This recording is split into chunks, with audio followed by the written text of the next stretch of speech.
Hey everyone, welcome to another episode of Table Talk. I'm your host, Jake Combs, and tonight we're going to be doing actually two videos. The first one is going to be taking a look at the new Codex for the Adeptus Custodes, which we'll be doing first. Now, of course, depending on which one gets uploaded first, you may be seeing these out of order. As far as the Adeptus Custode Codex is concerned, that is currently up for pre-order as of, well, technically yesterday. And will be released this coming Saturday. Games Workshop did send us this copy for the purpose of our review, so we're going to get into that in just a sec. I know that last week's video mentioned that there was going to be some Games Workshop announcements that we're going to be talking about. We'll be doing that in the separate video, so some things to look forward to for tonight. But so here is the new Adeptus Custodes Codex. And I know that recently we received the Shadowthrone starter box, which came with some Adeptus Custodes as well as some Genestealer cults. Now, the Genestealer Cult Codex also is up for pre-order right now. We did not receive one of those by mistake. But I'm finding out if we still can expect one to arrive, or if we're going to miss that one. So don't know just yet, but let's go ahead and get started with the Custodes. Now, with Custodes, I've seen it written basically both ways, where because it's Astartes, that people believe that it should be Custodes because of similar spellings at the end. But a majority of people that I've spoken to about this army have all called it Custodes, and so that's basically what I came accustomed with before I had ever even heard of the alternative. So I don't know for sure which one of those is right, but from here on out, I'm going to be using it as Custodes. And if you're one of the people that believe it's Custodes, I'm not going to argue with you on that one because I just simply don't know. Now, with it, in the Shadowthrone, we did have a new, I believe it was called the Sword Brother model. And other than that, there's no new models, at least immediately announced, that I'm aware of. Now, one thing I love about the codices is, the art that you get. Like stuff like this. There's a lot going on. Like, I want to know more about, what that kind of lightning tower thing is, even what it's there for, what exactly is going on in this picture. And I know that a lot of the details in the lore aspect, it doesn't always reflect that information. Now, I have a feeling that the Custodes are going to be more utilized than we've seen them before, at least as far as some of the lore is concerned, just because of some of the things that happened at the end of one of the latest Dan Abnett novels. I believe it was Penitent. Definitely had some things that involved them. Don't want to get into that for anyone that still hasn't read it yet. But I have a feeling that we're going to see a lot more of these guys popping up in the novels and such. Now, as always, the first grip of pages is focused mostly on the lore. About page 38, it starts showing you, some of the models themselves. And okay, so the model I was referring to was Blade Champion, which is actually this guy right here. We haven't had a chance to build him yet, but it is a really cool looking model. Now, one of my all-time favorite custode models is this Valerian model, which I believe was one of like the Black Library models that they did, because the two of them were featured in a book together. I'm not 100% certain on that because I did not read any of the Custodes books, or neither did I pick them up. But once we get to about page 48, now most of the other books, it's usually about page 38 or so that we get into the actual rules section. This one's page 48, so a bit more heavy on the lore. Now, from what I understand with the Custodes, they are almost exclusively used to basically protect Terra, and more importantly, the Emperor and his throne room. Supposedly, from what I've been told, they are better fighters than your typical Astartes. I'm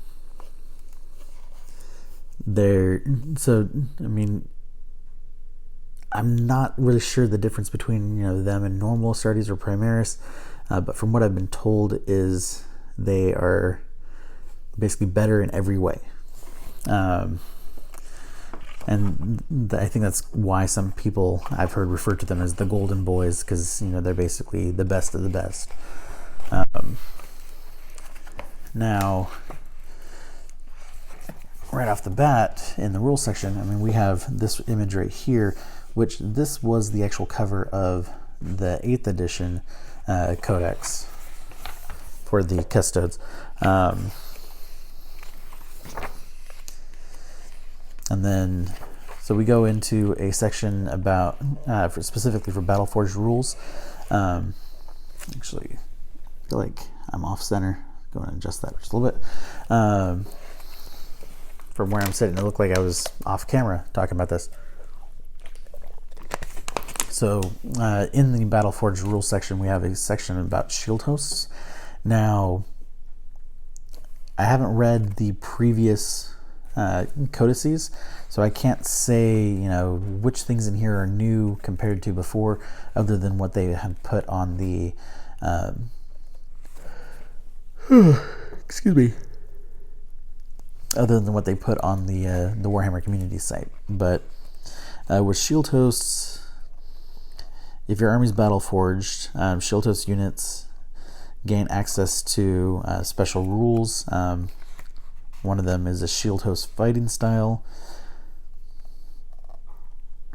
And if your shield host is not listed in this section, it is treated as an Emperor's chosen shield host. So all shield host units will gain shield host fighting style.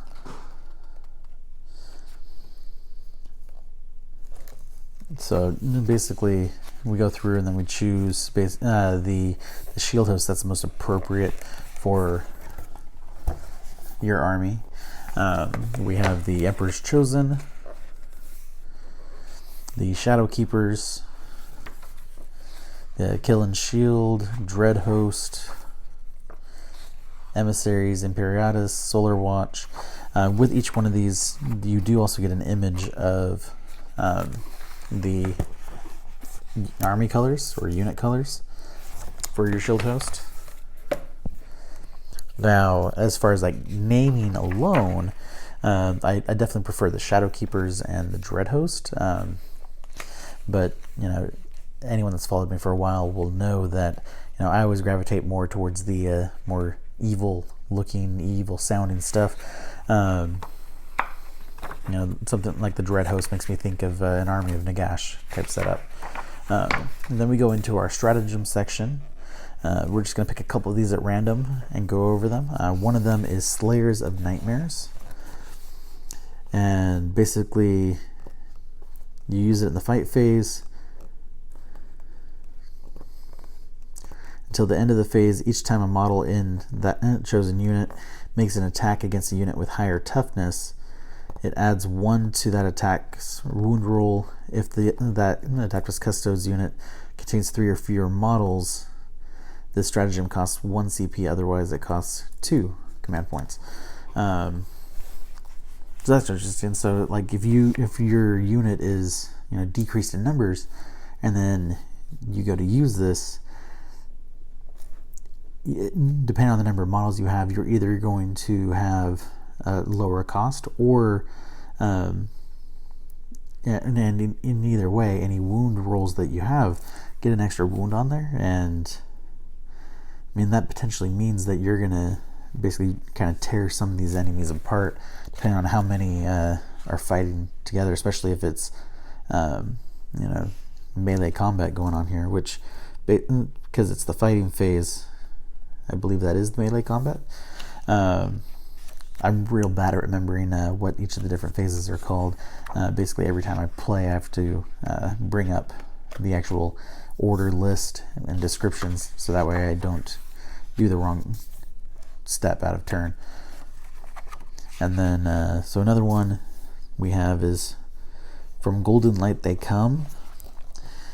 Use it before battle during declare reserves and transport step.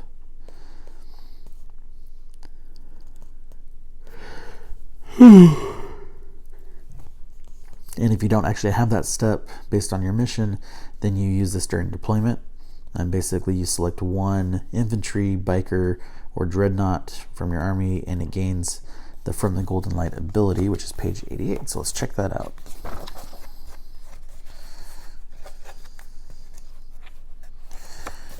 Alright.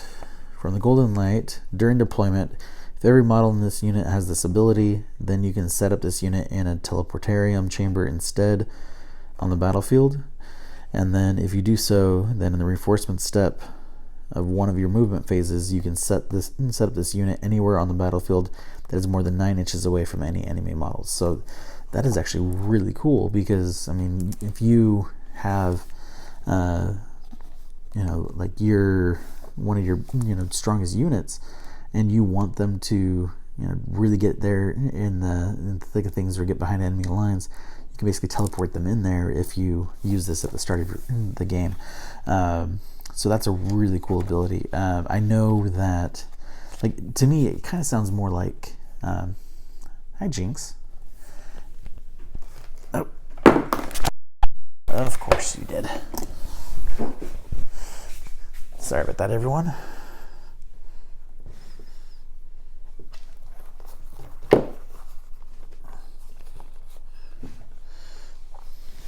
Let's see.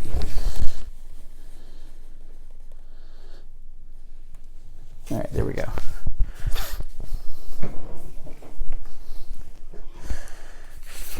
My big fluffy cat tail knocked the whole thing over.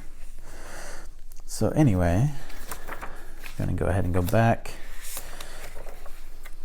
So after the Battleforge rules, we go into the Army rules section with the Warlord traits, basically starting it off.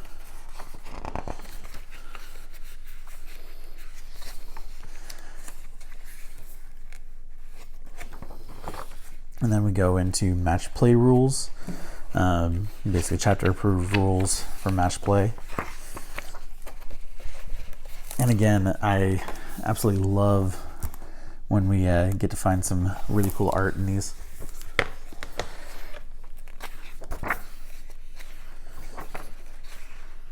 And then we have our Crusade rules.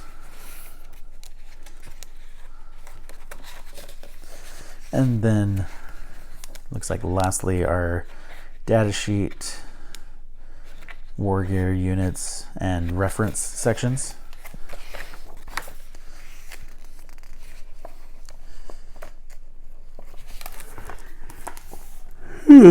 Excuse me. Right now it is about 2 in the morning in Arizona, so I am a little bit sleepy, and so I do apologize for all the yawning. Let's see, I'm just trying to find some of the rules for one of our newer models, and I think I skipped right over it. There it is, yeah, the Blade Champion. So here we have our Blade Champion, which is the only new unit I'm aware of. So it's got Vault Swords, and then each time an attack is made with this weapon, select one of the profiles below, which are Behemoth, Hurricanus, Invictus. Behemoth, each time an attack is made with this profile against a monster or vehicle, an unmodified hit roll of 4 plus automatically wounds. Hurricanus, each time an attack is made with this weapon profile, make 2 hit rolls instead of 1. And then Victus, each time an attack is made with this weapon profile against a character unit, you can re-roll the wound roll. So basically, it sounds like the way I'm reading it is that the rules change depending on what you're attacking. So almost like, well, I was going to say almost like it's a living weapon. And the description here is a blade champion is a living weapon in the Emperor's hand. So, I mean, with that description, I mean, it makes perfect sense, like why you're able to kind of switch on the fly, and makes this a much more versatile unit. So that's pretty cool. And by far, it's one of the most impressive sculpts for the army I've seen.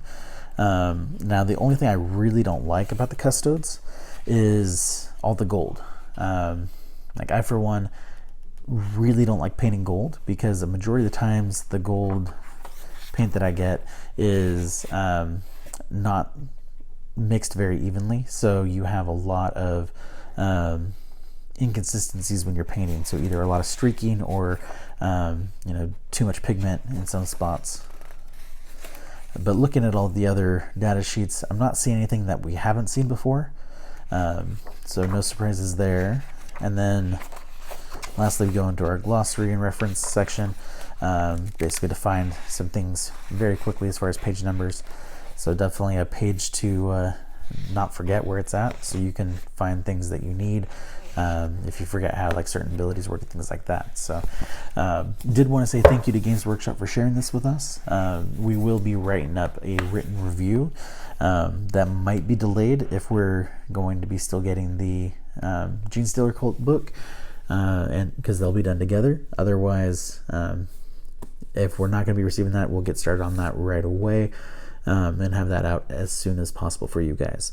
But like I said, this is only one of 2 videos that we're doing this week, so stay tuned for the next one. Good night.